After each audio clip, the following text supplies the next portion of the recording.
लहसुन प्याज वगैरह खाते हैं तो फिर नहीं, लहसुन प्याज और तमोगुण की वृत्ति करने वाले इसमें मंत्राकार वृत्ति तो के कारण अगर घर में बोले तो पत्नी है फिर वो कहती है हम भी नहीं खाए क्या तुम्हारे चक्कर में, तो वो अमरवा।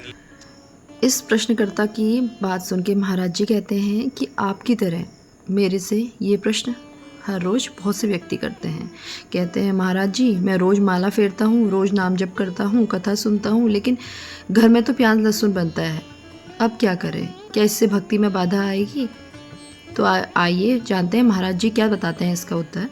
महाराज जी कहते हैं कि भक्ति रुकती नहीं है, परंतु उसका असर, उसका तेज, उसका प्रकाश कम हो जाता है। जैसे धूप के सामने एक पतली सी धुंध आ जाए तो सूरज तो वही है, लेकिन उसकी गर्मी, उसकी चमक कमज़ोर पड़ जाती है। ये प्याज लहसुन क्या है? ये रजोगुणी आहार है।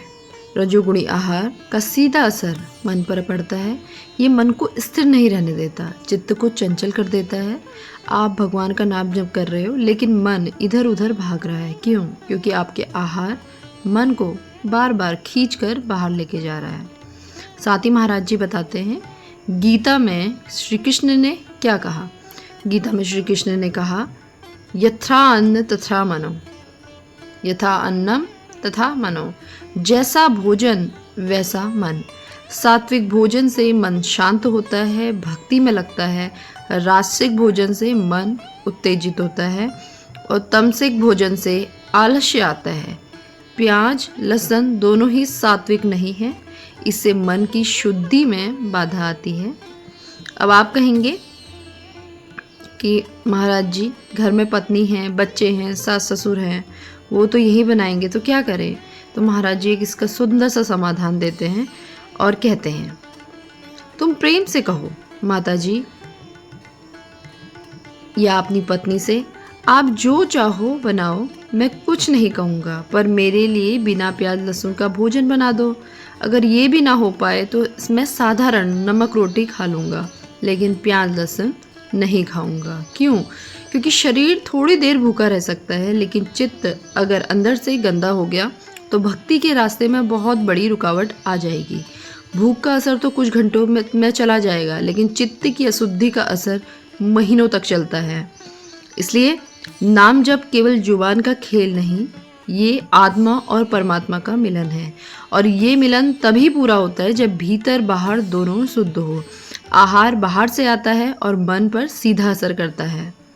मैंने बहुत से भक्त देखे हैं जिन्होंने केवल प्याज लहसुन छोड़कर ही अपने जीवन में बड़ा परिवर्तन पाया है। पहले उनका ध्यान नहीं लगता था, माला करते करते मन भाग जाता था, लेकिन जैसे ही आहार सात्विक हुआ वैसे ही चित्त धीरे धीरे स्थिर होना शुरू हो गया।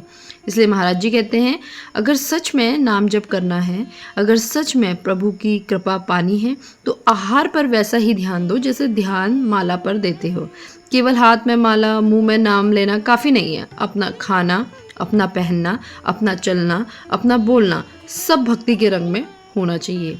और साथ ही ये भी याद रखो कि प्याज लहसुन छोड़ने से कोई नुकसान नहीं होगा, शरीर के लिए हानिकारक नहीं है बल्कि लाभप्रद है। आध्यात्मिकता में तो ये बहुत ज़रूरी है। तो आज से प्रण लो, मैं चाहे नमक रोटी खा लूँ, चाहे फल खा लूँ, पर रजोगुणी आहार अपने जीवन से हटा दूंगा, क्योंकि मैं शरीर को जीने के लिए नहीं पाल रहा, मैं इसे प्रभु के धाम तक पहुँचाने के लिए रख रहा हूँ। भक्ति में सफलता का सबसे बड़ा आहार है सात्विक मन, और सात्विक मन सात्विक आहार से ही आता है। ऐसे महाराज जी उस व्यक्ति को समझाते हैं।